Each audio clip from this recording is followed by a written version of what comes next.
So imagine a pallet of strawberries. It leaves a farm in Central California, and the clock just immediately starts ticking. Right. It's a total race against entropy. Exactly. I mean, if that pallet sits on a loading dock in the blazing sun for like 20 minutes too long, its shelf life drops by 2 days. Oh, easily. And if it gets routed to the wrong distribution center, it's garbage. So how does a supermarket 2,000 miles away know exactly when to discount those strawberries before they rot? Well, the answer definitely isn't a person with a clipboard manually checking boxes anymore. No, not at all. It's this completely invisible web of data that dictates the pace, the routing, and frankly, the financial reality of the entire modern physical world. And, it is entirely invisible to the average consumer, but it's the absolute foundation of modern commerce. The physical world doesn't naturally speak in ones and zeros, right? A strawberry doesn't have an IP address. Yeah. You need a translation layer. A translation layer. I love that. Yep. And that translation layer is exactly what we are decoding today on this deep dive. We are looking at Zebra Technologies, ticker symbol ZBRA. If you look at their recent Q1 2026 earnings call, which we are dissecting here, you don't just see a hardware company. No, you really see the sensory organs of the global supply chain. Right. I mean, they are a $35 billion market leader embedded in over 80% of the Fortune 500. So when their CEO, Bill Burns, and CFO, Nathan Winters, report their numbers, they aren't just reading a balance sheet. Exactly. They are giving us a real-time macroeconomic health check on the pulse of global logistics, automation, and physical artificial intelligence. Which is exactly what makes this specific quarter so compelling for anyone looking at the broader market. I mean, if you want to understand whether global businesses are actually investing in the future of automation or if they're just, tighten their belts. You look at who is buying the translation layer. Right. Are businesses actually spending money to give their physical assets a digital voice? And the short answer, based on these financials, is a resounding yes. A very loud yes. I mean, you don't accidentally stumble into a 50% gross margin making hardware. Definitely not. You have to be selling something that your customers are absolutely terrified to live without. Yeah. So what exactly is Zebra doing that justifies that kind of premium? Because the velocity of their sales right now is just staggering. It really is. In the first quarter alone, they generated nearly $1.5 billion in revenue. That is a 14.3% increase over the previous year. Yeah. And even if you strip away acquisitions and foreign exchange benefits, their organic growth is sitting at 4.3%. Which is super solid. But wait, the top line revenue is impressive, but the bottom line metrics are what tell the real story here. Oh, absolutely. Yeah. The operational efficiency is the real headline. Their non-GAAP diluted earnings per share hit $4.75. Okay. That is an 18% jump over the prior year. Wait, hold on. Walk me through that math for a second. If revenue is up just over 14%, but earnings are up 18%, that means their profits are fundamentally outpacing their sales growth. Are they just moving more boxes, or are they wringing more profit out of every single box they move? It's the latter. It is a textbook example of operational leverage. When a company has fixed costs, like their R&D facilities, corporate overhead, their baseline manufacturing footprint, and they push significantly more volumes through that existing infrastructure, well, every incremental dollar of revenue carries a higher profit margin. Right, that makes sense. But it's not just the volume here. Management was incredibly vocal on the call about what they termed a favorable deal mix. A favorable deal mix. Yeah, and that mix drove their adjusted gross margin to a multi-year high of 50.4%. Okay, stop right there. Over half of every dollar they make is pure gross profit. Yep. For a company building physical, ruggedized electronics, that is staggering. I mean, if I'm an investor holding ZBRA, I'm doing backflips over a 50% hardware margin. You really are. So what exactly is in this favorable deal mix? Like, who is buying the high margin equipment right now? So the massive outperformance came from the manufacturing sector. And we aren't talking about, simple old school assembly lines. We are talking about incredibly complex, high-stakes environments. Like what? Specifically, automotive manufacturing and semiconductor fabrication subverticals. Okay, put me on the floor of one of those factories. What is an automotive plant actually buying from Zebra that drives that margin up so high? Because I assume they aren't just handing out basic barcode scanners to track steering wheels. Far from it. I mean, think about a semiconductor clean room, right? Or an automotive plant dealing with electric vehicle battery cells. Right. The margin for error in those places is effectively zero. If a single component is tracked incorrectly, it can result in millions of dollars in scrapped material. Or massive product recalls. Exactly. So they're buying Zebra's most advanced solutions. They're buying 3D machine vision systems that can inspect the microscopic solder joints on a circuit board in milliseconds. Oh. Yeah, they are buying fixed industrial scanners that read complex direct part marks like etched right into metal engine blocks while they move down a conveyor belt at incredibly high speeds. So it's not just a sticker, it's reading the metal itself. Right, and they're buying specialized high-definition printing portfolios to make those marks. These complex, highly engineered solutions inherently carry a much better margin profile than, a standard retail scanner you'd see at a grocery store. So the complexity of the customer's problem basically dictates the sophistication of the solution. Precisely. And because the solution requires immense R&D, Zebra gets to command a massive premium. Exactly. And the result of that favorable mix, combined with some aggressive cost restructuring and productivity initiatives they've been running, was an expanded adjusted EBITDA margin of 23.2%. That's huge. And because of that, they threw off $163 million in free cash flow in just 3 months. Let's actually put that cash flow into perspective for the listener. What does having $163 million of unencumbered cash generated in a single quarter actually allow a hardware company to do? I mean, it is pure R&D and strategic firepower. In the technology hardware space, if you stop innovating, you die. It's that simple. Right. That level of free cash flow allows Zebra to just out-engineer their competition. It allows them to acquire smaller niche technology companies to fold into their ecosystem. Like bolt-on acquisitions. Exactly. And crucially, it allows them to weather supply chain shocks without needing to take on expensive debt. In a macro environment where capital is super expensive and inflation has been a persistent anxiety. Yeah, debt is toxic right now. Right. So their ability to convert durable demand into cold, hard cash is the ultimate competitive moat. The phrase Bill Burns used on the call was the durability of demand. I really love that framing. It's very accurate. Because when corporate budgets get tight, a logistics company might delay upgrading their office furniture, right? Or they might hold off on building a new break room. Yeah, totally. But they do not stop buying Zebra equipment, because that equipment is the exact mechanism they use to save money and find efficiencies elsewhere in their operations. It literally shifts Zebra from being a discretionary capital expenditure to being a non-negotiable operating expense.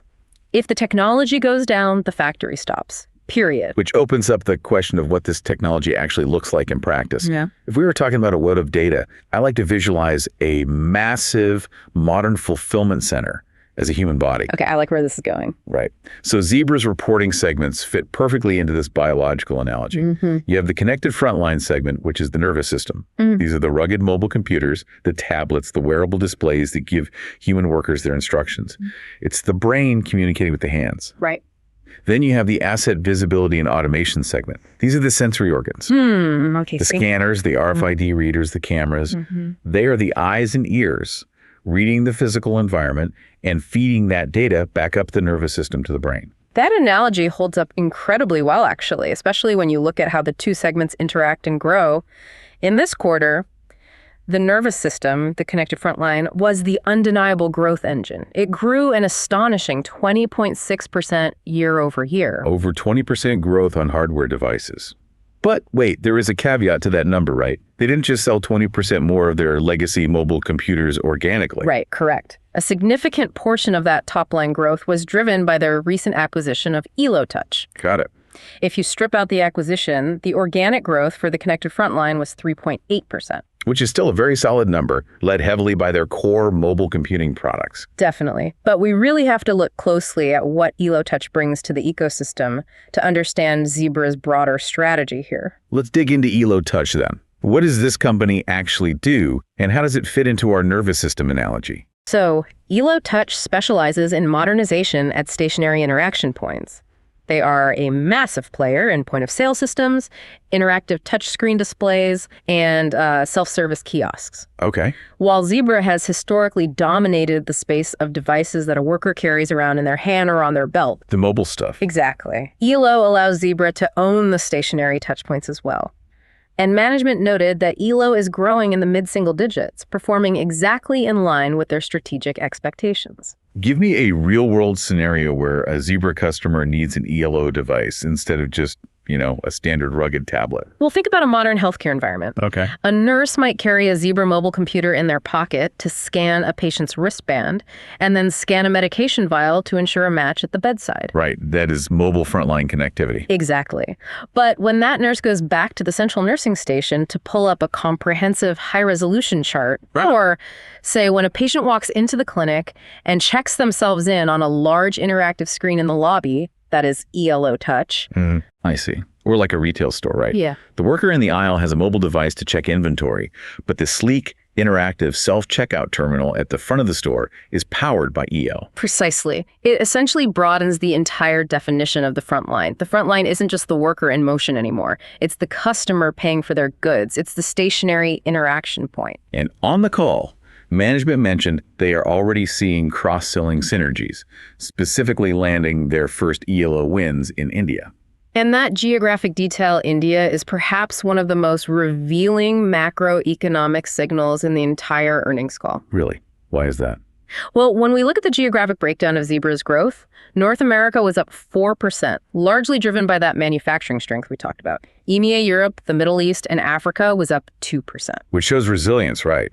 Because management called out specific geopolitical softness in the Middle East. Yeah, they managed to offset that with broad-based growth across Europe. But then you look at the emerging markets, and the growth curve just goes vertical. Yeah, Latin America grew 10%. And the Asia-Pacific region, or APAC, grew by 11%, led specifically by India and Southeast Asia.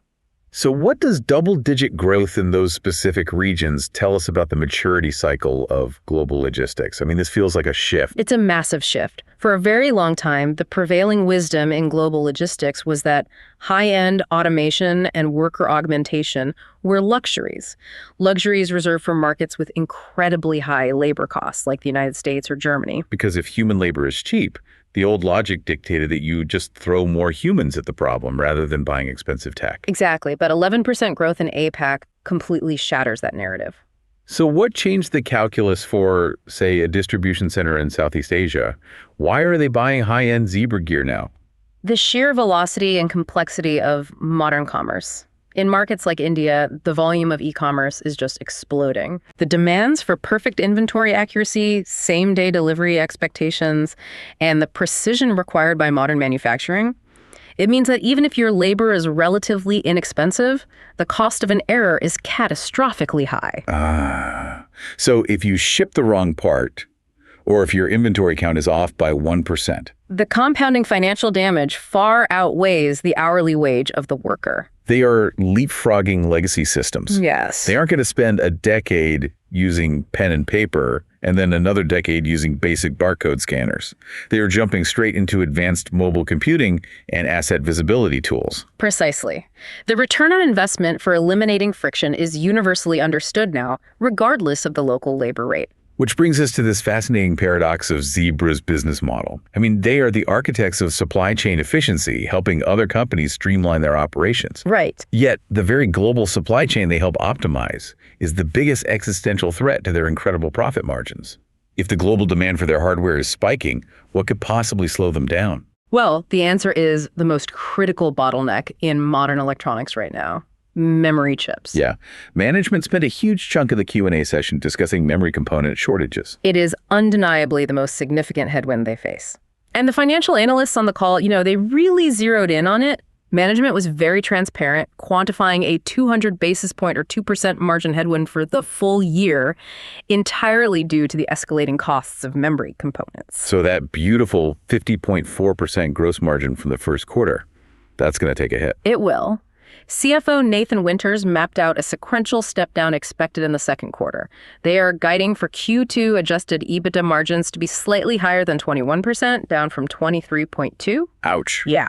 And he explicitly noted that about 1.5 points of that sequential decline is directly attributable to higher memory costs hitting the P&L, along with, a normalization of that highly favorable manufacturing deal mix. Okay, let me introduce an analogy here for the listener to really understand why this is happening. Imagine you are a home builder. Okay. For 20 years, you've built standard houses using standard 2x4 pieces of lumber.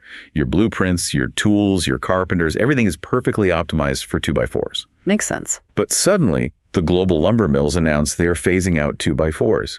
It's more profitable for them to only mill massive high-end timber beams for luxury construction. You still have to build standard houses, but you can't get the parts your blueprints require. You either have to pay extortionate prices on the black market for the few remaining 2x4s, or you have to completely redesign your houses to use timber beams. That is the silicon squeeze Zebra is facing, right? That is a phenomenal way to visualize the semiconductor industry right now. It really is. Thanks. Because the major silicon fabrication plants globally are actively ramping up their capacity, sure, but they are dedicating their new multi-billion-dollar fabrication lines to next-generation, higher-density memory chips. Because they want to serve the massive demands of cloud computing and AI data centers. That's where the money is. Exactly. Older, lower-density chips, the exact kind that are perfectly sufficient for a barcode scanner or a rugged tablet, are becoming scarce because nobody is incentivized to build new factories to make them. So how does a company like Zebra navigate that without destroying their business model? Because, you can't just tape a new high-density chip to an old circuit board. You absolutely cannot. And this is where Zebra demonstrated that the best supply chain strategy isn't just better purchasing negotiations. Right. It is superior engineering. They highlighted a deeply methodical, multi-pronged mitigation strategy on the call. First, they avoid the volatile spot market. They aren't panicking and buying components at extortionate markups from brokers. They leverage their massive scale. Exactly. They engage in direct supplier co-planning, securing capacity at negotiated rates. But the more impressive part is how they are redesigning the house to use the timber beams. To go back to the analogy. Yes, sorry. I mean, that is the most crucial engineering feat here. Management explicitly stated they are actively transitioning their hardware designs to utilize those higher density memory components, specifically where global capacity is expanding into 2027. We really need to appreciate the friction involved in doing this mid-cycle. I mean, you have a printed circuit board, a PCB, with microscopic copper traces routing signals perfectly to a specific memory controller. When you change the chip architecture, the pin layout changes. The thermal dynamics change. The firmware operating system has to be completely rewritten to interface with the new memory controller. They literally had to redesign the motherboards of their flagship devices and rewrite the software just to keep their production lines moving because the component market shifted under their feet. It's incredible. They engineered their way out of a shortage. Right. It requires an immense amount of agility from their R&D and engineering teams to prototype, validate, and scale those new designs without the end customer ever noticing a drop in quality or availability. But there is a third pillar to their mitigation strategy, and it's the one that directly impacts the customer, raising prices. Yeah. They rolled out targeted price increases in late March. And here is the detail from the Q&A that I find truly remarkable from an investor standpoint. Usually when an enterprise hardware company announces an impending price hike, you see a massive spike in orders. Right? Oh, yeah. Customers panic buy. Exactly. They pull their future orders forward into the current quarter to lock in the old, lower price. But Zebra stated clearly they saw absolutely no pull forward demand. None at all. Bill Burns emphasized that customers did not rush to beat the price increase. And they didn't cancel or delay their technology deployment plans after the hike took effect either. They just took it. They simply accepted the new pricing structure and continued with business as usual. Think about the extreme price inelasticity that implies. If I run a global logistics network and I need 2,000 rugged mobile computers to open a new distribution center in Ohio, I cannot decide to just skip buying them because the price went up 3%. No, you can't. My building is an empty, useless shell without that data network.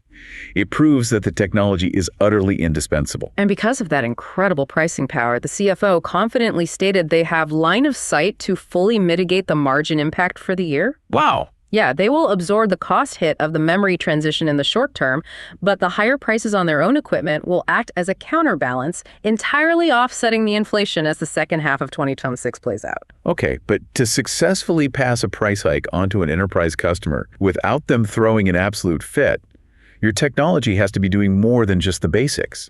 Right. It has to be evolving to solve increasingly difficult operational problems.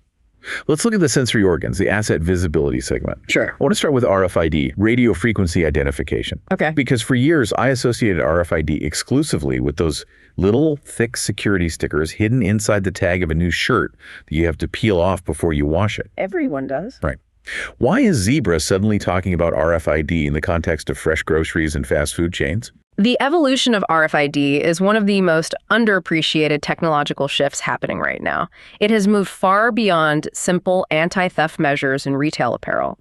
It is now a foundational technology for high-fidelity operational visibility. Okay.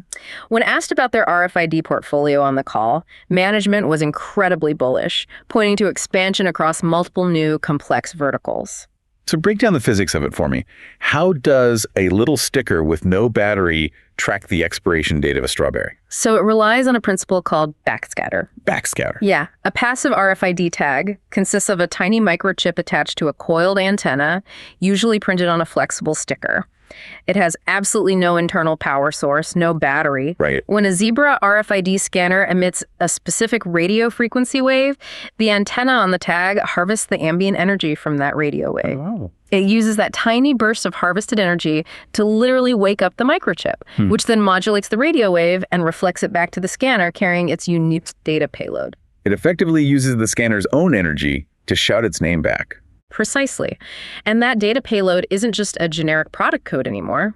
In fresh grocery, that tag can be encoded with the exact farm of origin, the date it was harvested, the transit temperature logs, and the specific expiration date. So a supermarket manager doesn't have to pick up each carton of strawberries to read a printed date. Not at all. A worker simply walks down the aisle with a mobile Zebra computer equipped with an RFID sled.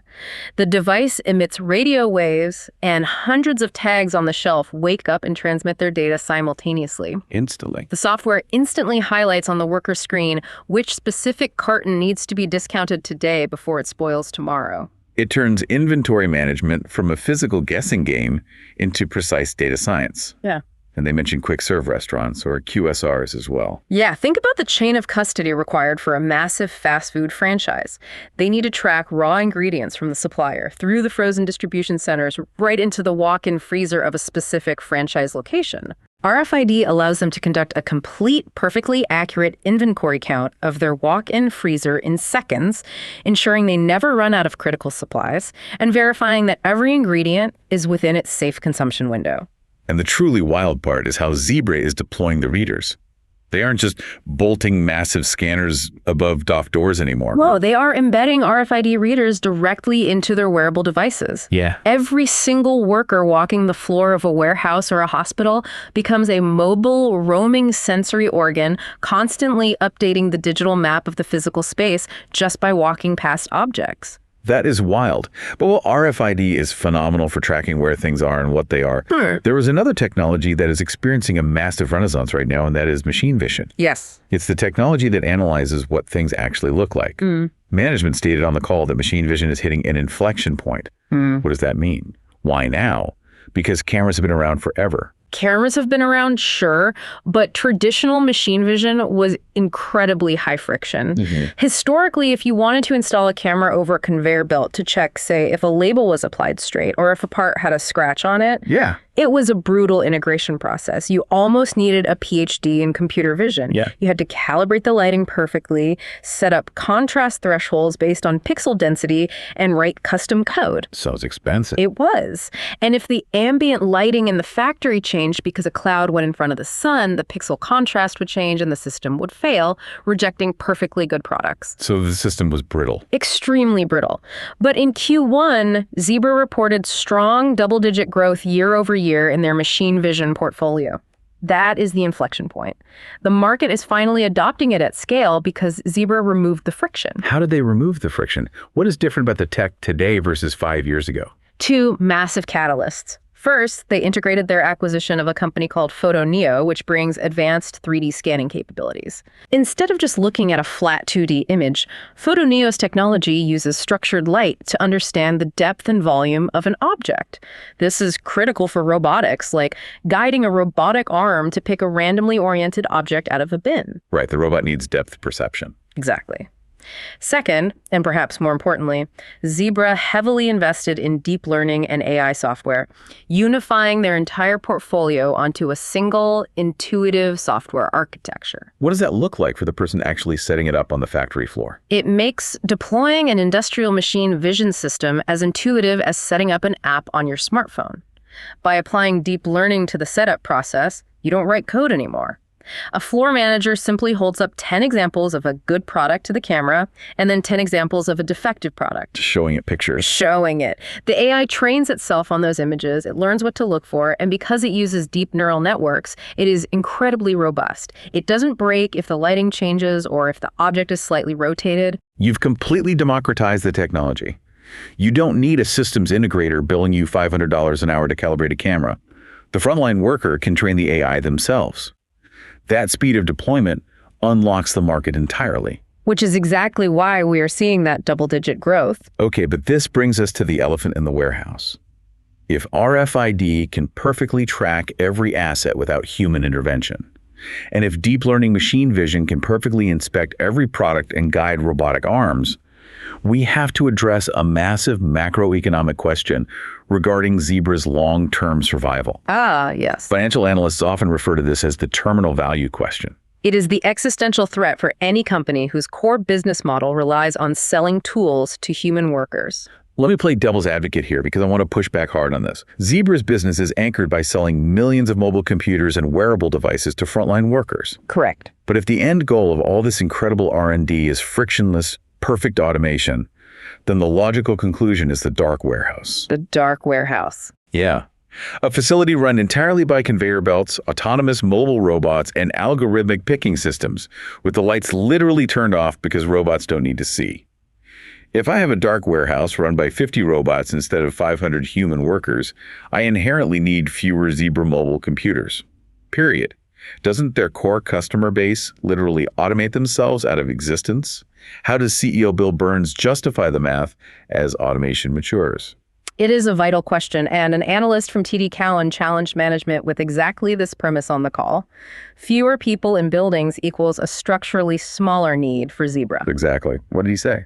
Well, the data paints a vastly different picture of the future than the science fiction concept of the totally dark warehouse. First, Bill Burns pointed to third-party research showing that nearly 75% of warehouses globally are still in the absolute earliest stages of their automation journey. Okay, but even if 75% are just starting, that just means the cliff is further out. Doesn't mean the cliff doesn't exist. True, but he countered with the macro trends of global commerce. The total square footage of warehouse footprint globally is actively expanding. Expanding. Yes, driven by the relentless growth of e-commerce, decentralized fulfillment models, and the massive trend of onshoring and nearshoring manufacturing. And concurrently, the total number of frontline human workers is projected to increase, not decrease, over the next decade. Wait, how can automation be increasing rapidly, but the sheer number of human workers is also increasing? That seems contradictory. Because the sheer volume of global commerce and the demand for speed are growing faster than automation can physically absorb it. You can't build robots fast enough to handle the sheer tonnage of goods moving through the global supply chain. Ah, I see. And this leads to Zebra's core philosophy on the matter, which is the philosophy of augmentation. Zebra's thesis is that automation, for the foreseeable future, augments the human worker. It does not replace them. Augmentation, not replacement. Right. The technology exists to make the human worker vastly more productive, physically less fatigued, and cognitively more accurate. That ties perfectly into how they are approaching artificial intelligence. We hear a relentless drumbeat about generative AI right now. Large language models, writing emails, creating marketing copy, generating images. But Zebra operates in a completely different paradigm. They operate in the realm of physical AI. The distinction is absolutely critical. An AI model, no matter how sophisticated its algorithms, is entirely useless without data. A generative AI might scrape the internet for text to learn grammar, but an AI system trying to optimize a complex physical supply chain needs real-world, real-time ground truth data. Right. It needs to know the exact coordinate of a forklift, the precise weight of a pallet, the temperature of the freezer, and exactly when the delivery truck breached the geofence of the loading dock. And who owns the data ingestion layer of the physical world? Zebra does. Zebra's devices give physical assets what Bill Burns calls a digital voice. Every time a barcode is scanned, every time an RFID tag wakes up, every time a machine vision camera captures an image, that is pristine data feeding the brain of the AI.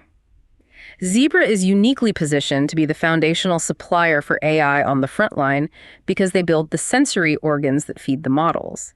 If you remove Zebra from the equation, the AI is flying blind. But they aren't just content to collect the data, right? Yeah. They're actively building the AI tools themselves to monetize the trend. Oh, absolutely. They outlined their frontline AI suite on the call, breaking it down into 3 specific tiers. Let's explore those tiers because it shows how they adapt to different types of customers. So the first tier is what they call enablers. This is the raw hardware capability. Zebra is embedding highly optimized neural processing units, or NPUs, directly into the silicon of their next-generation mobile devices. If a massive global logistics conglomerate has its own team of software engineers and wants to write their own proprietary AI algorithms, Zebra says, perfect. Here's a hardware that can run your heavy AI models locally, right on the edge device, without ever needing to ping a cloud server. And we should clarify why edge computing is so vital here. Why not just send the data to the cloud, like everything else does on my phone? Because in the physical world, milliseconds matter, and connectivity is not guaranteed. Imagine a delivery driver dropping a critical medical package at a rural clinic where there is 0 cellular service. Right, the app still has to work. Exactly. The AI application has to function flawlessly on the device in their hand. It cannot rely on a cloud server that it can't reach. Edge computing solves the latency and connectivity problem. That leads perfectly into the second tier of their AI suite, blueprints. These are packaged software solutions where Zebra combines their hardware enablers with specific, targeted AI agents. And the example management gave on the call is brilliant. It's an AI picture-proof of delivery capability. Oh, I love this example. It solves a massive friction point in last-mile logistics. Currently, when a driver leaves a package on your porch, they snap a photo with their device, but it's just a dumb image file stored on a server. Yeah. If a customer claims the package never arrived, someone in customer service has to manually review the photo days later. But with the AI blueprint, With the blueprint, the AI instantly analyzes the picture on the device the millisecond the driver takes it. It uses computer vision to confirm the package is actually in the frame, verifies it is the correct size and shape, and can even read the house number in the background to ensure it's the right address. and if the driver missed the package in the photo, The device instantly beeps and says, "Try again," before the driver even walks back to their truck. Management noted that a massive global logistics customer is rolling this specific blueprint out right now because it actively accelerates delivery times. the driver doesn't have to wait for a slow cellular upload to verify the image. The Edge AI clears the task in real time, improving the consumer experience and reducing fraudulent claims. Precisely. And then the final tier of the suite is companions. These are full end-to-end AI applications built entirely by Zebra for customers who don't have their own software teams and just want a turnkey solution. It is a complete software as a service play. So whether a customer wants just the raw processing power, a hybrid blueprint, or a fully baked application, Zebra has a monetization strategy ready. Yeah. And just to close the loop on AI, an analyst asked if Zebra uses AI internally. The answer was a resounding yes. They are deploying AI to accelerate their own software developers' coding velocity. They are using it to generate marketing assets. And critically, they are using machine learning algorithms for their own complex supply chain forecasting. They are drinking their own champagne to expand their internal profit margins, which feeds right back into that incredible 50.4% gross margin we discussed at the start of the show. It creates a powerful, compounding, virtuous cycle. They use AI internally to build better tools faster, which they then sell to customers who use those tools to generate more data to feed even more advanced AI models. Okay, so we have established the undeniable strength of their technology portfolio and their strategic defense against the terminal value threat of automation. Now, we need to zoom out and look through the macro lens. That's it. How is management placing their financial bets for the remainder of 2026? Because the way they're allocating their capital speaks volumes about their internal confidence. Their capital allocation strategy is a massive display of financial muscle. They executed $500 million in stock buybacks in just the first 4 months of the year. Wow. Yeah. And that is on top of $300 million they bought back in the fourth quarter of the prior year. Furthermore, they guided that they plan to generate at least $900 million in free cash flow for the full year. That's a huge number. When a management team aggressively buys back their own equity at that scale, they are essentially broadcasting to Wall Street. We believe our stock is deeply undervalued, and we are betting heavily on our own future. What data are they looking at to justify that kind of swagger in an uncertain economy? They are seeing broad stabilization across their end markets, and they see a very clear, navigable path through the lingering macroeconomic headwinds.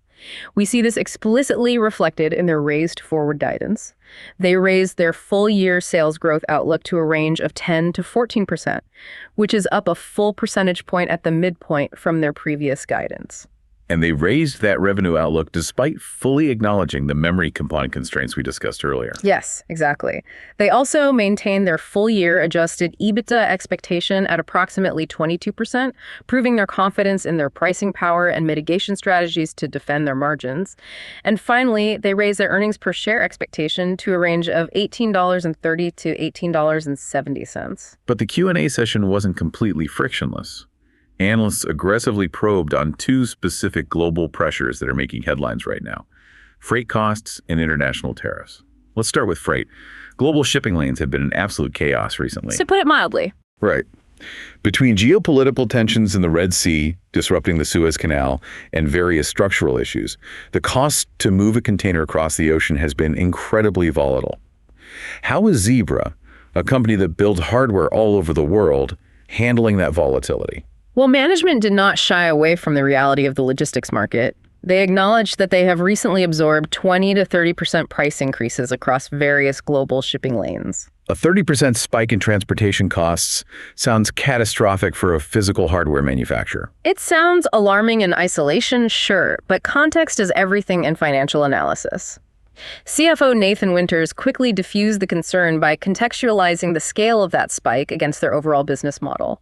He clarified that total transportation and freight costs represent less than 2% of Zebra's total revenue. Less than 2%. Exactly. When your gross margins are sitting above 50%, a 30% inflation on a cost base that only makes up 2% of your revenue is a highly manageable headwind. It's basically a rounding error.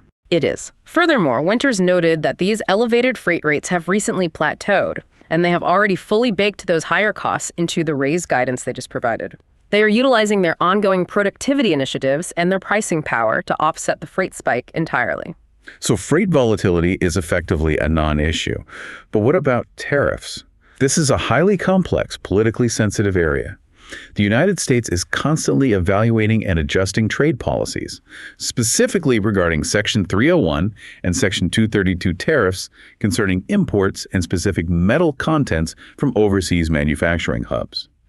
Did the analysts smell blood in the water regarding trade wars? They certainly tried to press the issue. A couple of analysts pushed management hard to quantify the potential financial impact of changing tariff regimes, particularly given Zebra's historical reliance on Asian manufacturing. But Zebra's response was a masterclass in operational foresight. How so? They diffused the panic by pointing to the extensive, quiet work they've been executing over the last several years. They didn't wait for the tariffs to hit the headlines. They've already restructured their supply chain. They have. Management highlighted that they proactively moved a significant portion of their core manufacturing footprint to Mexico.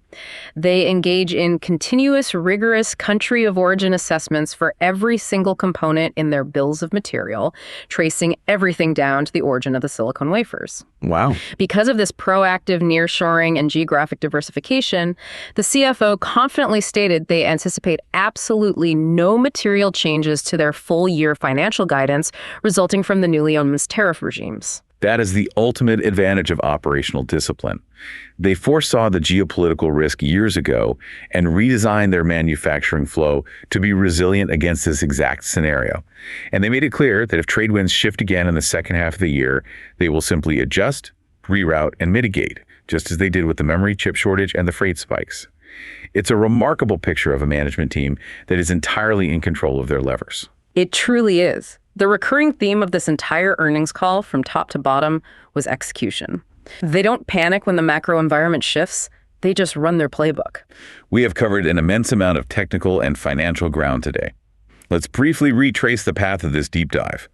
We started by unpacking a massive $1.5 billion quarter, revealing how Zebra leveraged a highly complex deal mix in automotive and semiconductor manufacturing to drive their gross margins to a staggering 50.4%, generating the free cash flow necessary to out-engineer their rivals. We explored the biological architecture of their business, the connected frontline acting as the nervous system, augmented by the ELO Touch acquisition, and the asset visibility segment acting as the sensory organs, driving double-digit growth in emerging markets as global logistics leapfrog legacy systems. We watched them navigate a treacherous 200 basis point silicon squeeze, proving that the best defense against a supply chain crisis is superior engineering, redesigning their hardware mid-cycle to utilize high-density memory chips, while seamlessly passing price increases onto a profoundly sticky customer base. We witnessed the evolution of RFID, moving from simple retail security to batteryless data harvesting, capable of tracking the exact expiration date of fresh produce. We saw the inflection point of machine vision, utilizing 3D scanning and edge-based deep learning to completely remove the friction of factory automation. And finally, we tackled the terminal value question head-on. We discovered that instead of robots inevitably replacing humans in shrinking Zebra's market, Zebra is actively pioneering the physical AI space to augment the growing human workforce. They are providing the crucial digital voice to physical assets, processing data on the edge to make real-time decisions. And they backed all of this technological theory up with hard financial realities, raising their full-year guidance and aggressively buying back $500 million in stock. It is a comprehensive blueprint for how enterprise technology management should operate in an era of massive physical to digital transformation. If you hold ZBRA, this is the operational excellence you want to see. Which brings me to a final thought I want to leave you with, something that builds on everything we've uncovered today. Zebra proved that the best supply chain strategy isn't better purchasing, it's better engineering. They designed their way out of a shortage. And as they succeed in their ultimate mission to give every single physical asset on Earth a digital voice, we are rapidly approaching a paradigm shift. You really are. We are building a world where the physical realm and the digital cloud are perfectly mirrored in real time.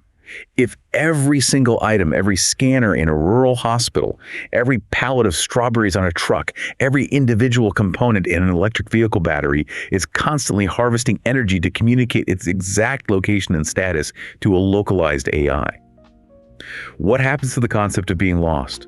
What happens to the concept of being out of stock? It changes everything. If the digital mirror achieves perfect, frictionless accuracy, is the very concept of inventory management about to become an obsolete relic of the past. It's something to think about the next time you hold a perfectly ripe strawberry or track a package to your front porch. Keep questioning the mechanics of the world around you, and we'll see you on the next deep dive.